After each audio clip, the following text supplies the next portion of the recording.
Assalamualaikum warahmatullahi wabarakatuh. Bersama Cikgu Masura dalam Madah Akhlak.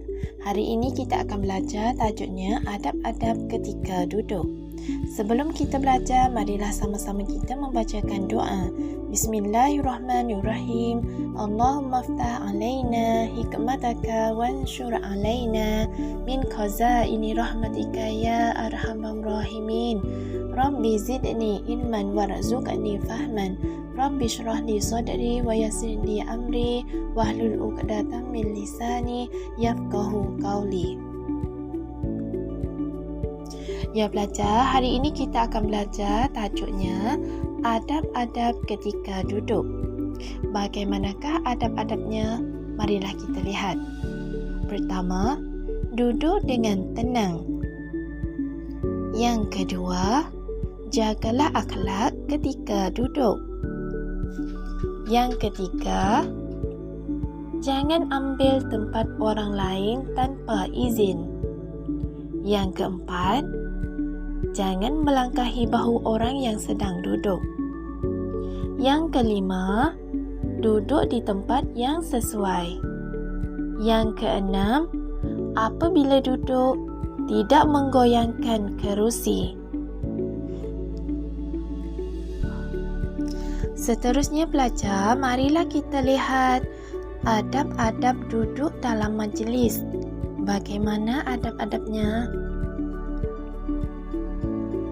Yang pertama, jika ingin bergabung dengan suatu majlis, maka hendaknya mengucapkan salam, kemudian duduk di tempat yang tersedia.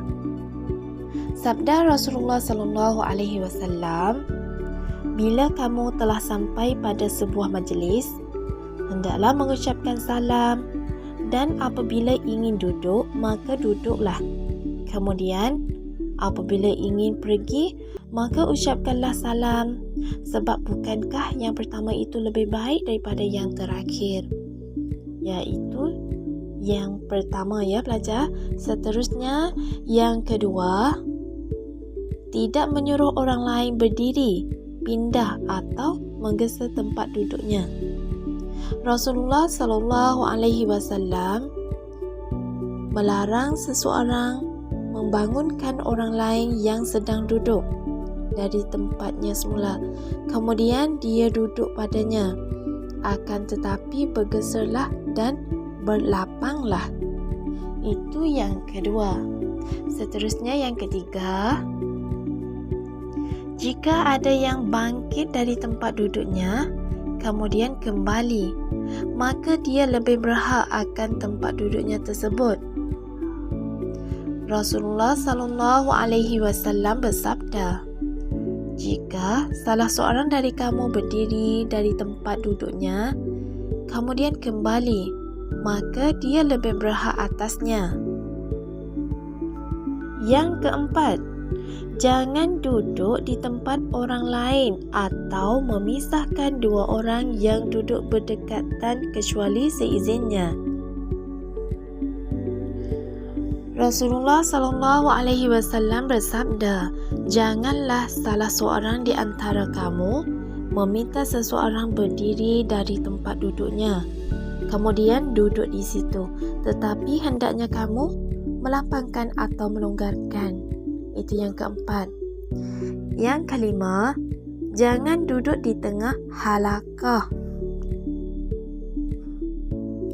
Yang keenam, jika duduk di majlis hendaknya tenang dan jangan banyak bicara atau melakukan gerakan yang tidak perlu sehingga mengganggukan yang lain, seperti banyak menguap, memainkan barang-barang dan lainnya.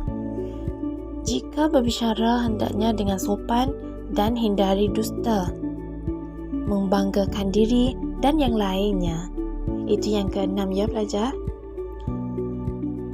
Yang ketujuh, hindari bermajlis duduk-duduk di jalan. Tetapi jika diperlukan, maka hendaknya menjagakan adab-adab. Bagaimana menjaga adab-adab? Iaitu menundukkan pandangan, menjawabkan salam. Itu dia.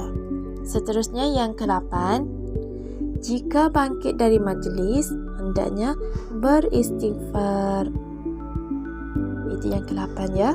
Yang ke-9, ketika duduk di majlis, hendaknya menghindari gaya duduk yang dilarang, yaitu adab-adab ketika duduk dalam majlis.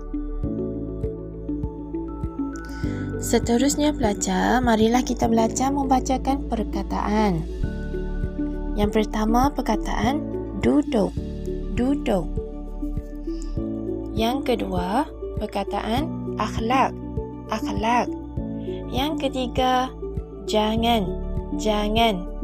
Yang keempat, tenang, tenang. Yang kelima, izin, izin. Yang keenam, di tempat, di tempat. Cikgu ulang sekali lagi ya pelajar. Duduk, duduk. Akhlak, akhlak. Jangan, jangan. Tenang, tenang. Izin, izin. Di tempat, di tempat. Ya pelajar, hari ini kita belajar setakat ni saja dulu ya. Dan hendaklah pelajar jagalah adab-adab ketika duduk. Wabillahi taufiq wa hidayah. Assalamualaikum warahmatullahi wabarakatuh.